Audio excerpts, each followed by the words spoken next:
मैं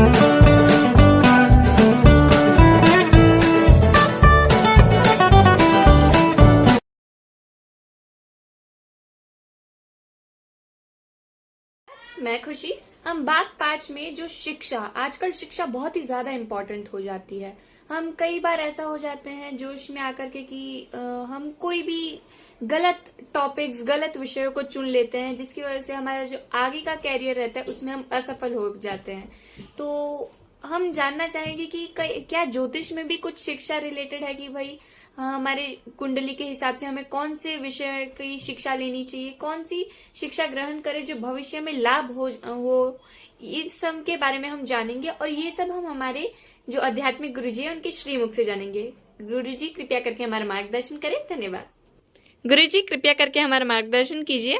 हाँ, जय सीताराम। बहुत सुंदर खुशी जी, आपने बहुत सुंदर यह विषय चुना है कि शिक्षा ग्रहण करने से, क्या शिक्षा ग्रहण करने से भविष्य में लाभ होगा, ये जानते हैं कुंडली के बारे में, कुंडली से अपने।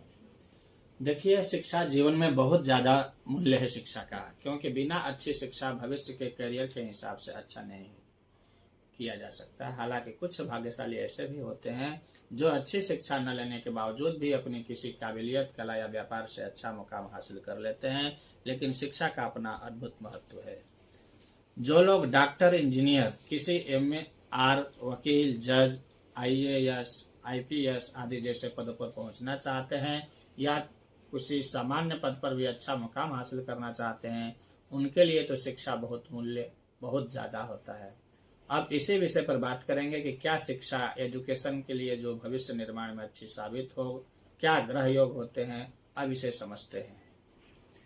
जैसा कि हमने बताया कि कुंडली के 12 भावों के बारे में पिछले सीरीज में हमने बताया था, तो कुंडली के 5वें भाव का स्वामी इस भाव पर प्रभाव डालने वाले ग्रह जातक की शिक्षा की दिशाएं निर्धारित करते हैं कि क्या रहेगी और कितना रहेगी शिक्षा। साथ ही क्या शिक्षा करियर में भविष्य निर्माण में काम आएगी, इसके लिए जातक जातिका के कुंडली का 10वां भाव और इसका स्वामी, साथ ही 10वें भाव पर पड़ने वाले ग्रहों का प्रभाव भी निर्धारित करता है।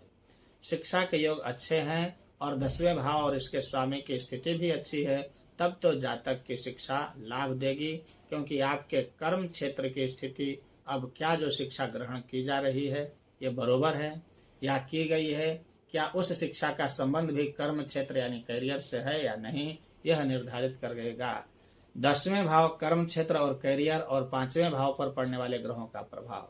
जब 10वें और 5वें भाव में एक जैसे ग्रह, जैसे जिन ग्रहों का संबंध शिक्षा से है, उन्हीं ग्रहों का संबंध करियर या उसी कार्य क्षेत्र से संबंध कर्म क्षेत्र का जिन ग्रहों का शिक्षा से संबंध है, तब निश्चित ही जातक सफल होता है।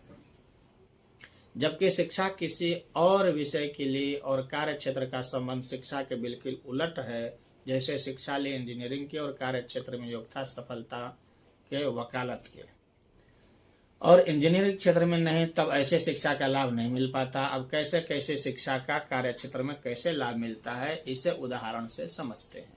समझिए, वृषभ लग्न में शिक्षा का प्रतिनिधित्व बुध करता है।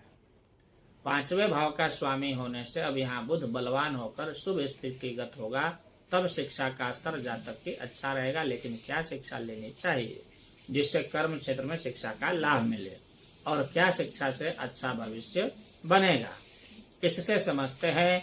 अब यहाँ हम कर्म स्थान के स्वामी शनि बनता है।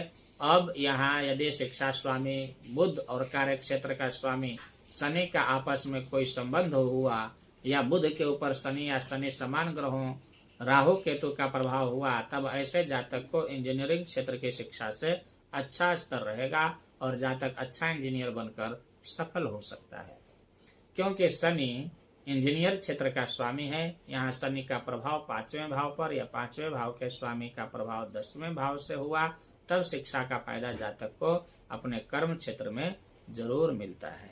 जय सीताराम। जय सीताराम। यहाँ पर हमने जो चलित शिक्षा के बारे में बताया है वो हमने एक एग्जाम्पल दे करके बताया है। अगर आपको अपने बारे में विशेष जानकारी जाननी है एवं अधिक जानकारी जाननी है तो कृपया करके हमारे आध्यात्मिक गुरुजी से संपर्क करें। धन्यवाद।